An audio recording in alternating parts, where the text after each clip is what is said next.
Hello दोस्तों, मैं लेकर आया हूँ आपके लिए प्रश्न बैंक जीव विज्ञान का पूरा सोल्यूशन।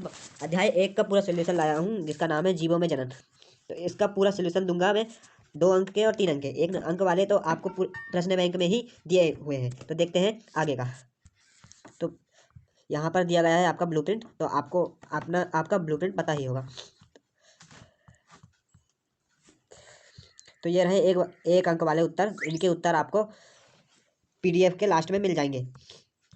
अब देख लेते हैं 2 अंक वाले प्रश्नों के उत्तर। तो पहला है कायिक प्रवर्धन क्या है, 2 उदाहरण लिखिए।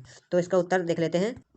तो ये रहा इसका उत्तर। कायिक प्रवर्धन अलैंगिक जनन की ही होता है। कायिक जनन पौधों में होता है। इसमें एक ही जनक संतति पादप उत्पन्न करने में समर्थ होता है। तो आपको यहाँ से इसका उत्तर यहाँ से भी लिख सकते हैं, और आपको अगर पूरा लिखना है तो पूरा भी लिख सकते हैं। तो ये रहा आपका पहला का उत्तर। फटाफट स्क्रीनशॉट लेते जाइए। अगले क्वेश्चन की ओर बढ़ते हैं। देखते हैं अगला क्वेश्चन क्या है। तो अगला क्वेश्चन है ऋतुस्राव चक्र को परिभाषित कीजिए। तो इसका उत्तर देख लेते हैं। तो ये रहा इसका उत्तर। ऋतुस्राव चक्र हार्मोन उत्पादन में प्राकृतिक परिवर्तनों की एक श्रृंखला है, और महिला प्रजनन प्रणाली में के गर्भाशय और अंडाशय की संरचनाएं जो गर्भावस्था को संभव बनाती है। गर्भाशय चक्र एक निषेचित अंडा प्राप्त करने के लिए गर्भाशय गर्भ के स्तर की तैयारी और रखरखाव को नियंत्रित करता है। तो ये रहा आपका उत्तर। आप इसका स्क्रीनशॉट ले सकते हैं, या आपको नोट करना है तो नोट भी कर लीजिए। इसका पूरा PDF मैं टेलीग्राम चैनल पर डाल दूंगा। तो आप मेरे डिस्क्रिप्शन में टेलीग्राम चैनल का लिंक मिल जाएगा, वहाँ पर जाकर ज्वाइन हो सकते हैं। अब अगला प्रश्न है उभय लिंगाश्रयी एवं एक लिंगाश्रयी में अंतर। तो यह परिभाषित कीजिए। तो देखते हैं इसका उत्तर। तो ये रहा इसका उत्तर। एक लिंगी वे जीव जिनमें नर और मादा स्पष्ट रूप से अलग अलग हो, उन्हें एक लिंगी जीव कहते हैं। उदाहरण मनुष्य। अब उभयलिंगी है जिन जीवों में नर और मादा लिंग एक साथ उपस्थित होते हैं, उन्हें उभयलिंगी कहते हैं। तो अगले क्वेश्चन की ओर बढ़ते हैं। ये रहा इसका उत्तर। आप स्क्रीनशॉट ले सकते हैं। तो अगला प्रश्न है प्रश्न 4, पुनरुद्भवन क्या है, उदाहरण लिखिए। तो इसका उत्तर देखते हैं। तो ये रहा इसका उत्तर। पुनरुद्भवन किसे कहते हैं। तो उत्तर है हाइड्रा एवं प्लेनेरिया जैसे सरल प्राणियों को यदि कई टुकड़ों में काट दिया जाए तो प्रत्येक टुकड़े विकसित होकर पूर्ण जीव का निर्माण कर देते हैं। यह प्रक्रिया पुनरुद्भवन कहलाती है। तो इसमें उदाहरण दिया गया था। तो आप उदाहरण में हाइड्रा और प्लेनेरिया लिख सकते हैं। ये रहे उनके 2 उदाहरण। अब अगला क्वेश्चन देखते हैं क्या दिया गया है अगले प्रश्न में। तो अगला है कलिका निर्माण की क्रिया को चित्र सहित लिखिए। तो इसका उत्तर मुझे नहीं मिला। आप इसका उत्तर गूगल में देखकर या और अन्य माध्यम से देख सकते हैं, और मुझे मिलेगा तो मैं टेलीग्राम चैनल पर डाल दूंगा। तो अगला प्रश्न देखते हैं कि क्वेश्चन 6, आंतरिक निषेचन क्या है। तो उदाहरण लिखिए। तो इसका उत्तर देखते हैं। तो ये रहा इसका उत्तर। मादा के शरीर के अंदर होने वाले निषेचन को आंतरिक निषेचन कहते हैं। यह मनुष्य एवं अन्य जंतुओं जैसे कि मुर्गी, गाय एवं कुत्ते इत्यादि में होता है। वह निषेचन जो, यह दूसरी परिभाषा है कि वह निषेचन जो मादा के शरीर के बाहर होता है वह निषेचन कहलाता है। यह मेंढक, मछली, स्टारफिश इत्यादि में दिखाई देता है।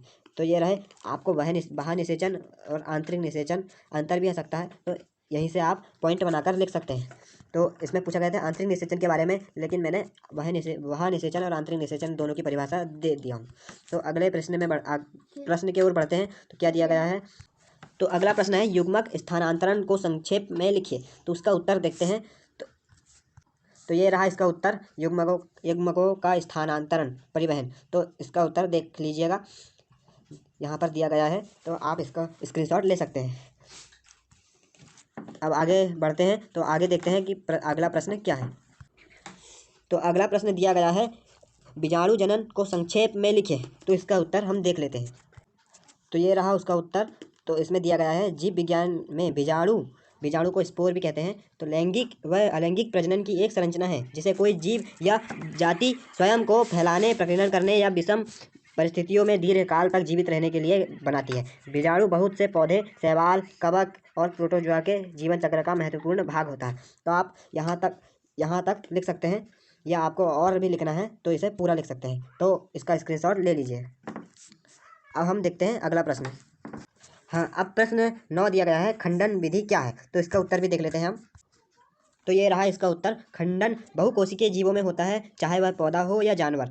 इस प्रक्रिया में बहुकोशिकीय जीव परिपक्व होने पर 2 या अधिक टुकड़ों में बढ़ जाते हैं। इसके बाद प्रत्येक टुकड़ा एक नए जीव के रूप में विकसित होता है। स्पाइरोगायरा जो कि एक पौधा है और समुद्री एनीमोन जो कि एक समुद्री जीव है में खंडन की प्रक्रिया होती है। तो देख सकते हैं, ये दिया गया है चित्र। अब अगले क्वेश्चन की ओर बढ़ते हैं। तो अगला क्वेश्चन में क्या दिया गया है देखते हैं। अब देखते हैं अति लघुत्तरीय प्रश्न, प्रत्येक पर 3 अंक आधारित। तो 3 अंक वाले क्वेश्चन को देखते हैं। तो इसमें 7 प्रश्न दिए गए हैं। तो देखते हैं, पहला है जू स्पोर तथा युग्मनज में अंतर। तो इसका उत्तर भी देख लेते हैं। तो ये रहा इसका उत्तर, जू स्पोर अलैंगिक चल बीजाणु तथा युग्मनज में अंतर। तो ये दिया गया है, पहला है जू स्पोर, तो इसका यहाँ तक है, और फिर है युग्मनज जाइगोट में अंतर। तो दोनों, आप दोनों का स्क्रीनशॉट ले लीजिए, या आपको डिब्बा बनाकर लिखना है तो डिब्बा बनाकर भी लिख सकते हैं। तो दूसरा है अलैंगिक जनन एवं अलैंगिक जनन में अंतर। तो इसका उत्तर भी देख लेते हैं। तो ये रहा इसका उत्तर, लैंगिक तथा अलैंगिक जनन में अंतर। तो ये रहे पॉइंट, आप इसके पॉइंट बनाकर लिख सकते हैं। तो देख, आप फटाफट स्क्रीनशॉट लेते जाइएगा। और अगर आपको स्क्रीनशॉट लेने में कोई परेशानी हो रही है तो मेरे टेलीग्राम चैनल में जाकर ज्वाइन हो जाइए, मैं ये PDF डाल दूंगा उस पर। अब अगले प्रश्न में की ओर बढ़ते हैं। अब अगला प्रश्न है, क्लोन क्या है, यह दूसरी संतति से कैसे भिन्न है। तो इसका उत्तर आगे देखते हैं। तो ये रहा इसका उत्तर, क्लोनिंग या क्लोन क्या है। तो क्लोन एक ऐसी जीव रचना है जो एकमात्र जनक, माता या पिता से अलैंगिक विधि द्वारा उत्पन्न होता है। उत्पादित क्लोन अपने जनक से शारीरिक और अनुवांशिक रूप से पूर्णतः समरूप होता है, यानी क्लोन के DNA का हर एक भाग मूल प्रति के बिल्कुल समान होता है। इस प्रकार किसी भी जीव का प्रतिरूप बनना ही क्लोनिंग कहलाता है।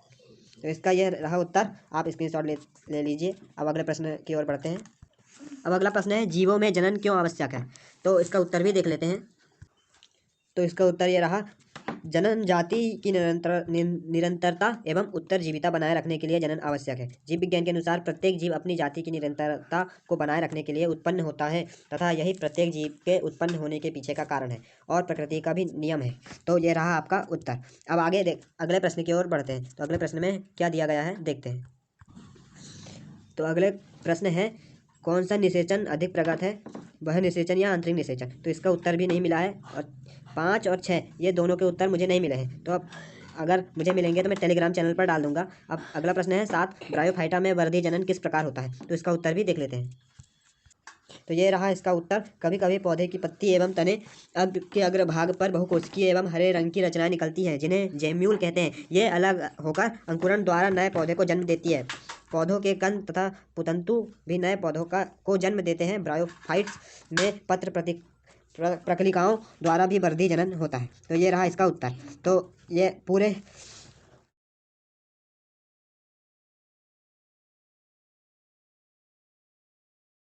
डाल दूंगा। तो अगर आपको ये वीडियो अच्छा लगा हो तो चैनल को सब्सक्राइब और वीडियो को लाइक ज़रूर करें। धन्यवाद, मिलते हैं अगले वीडियो में।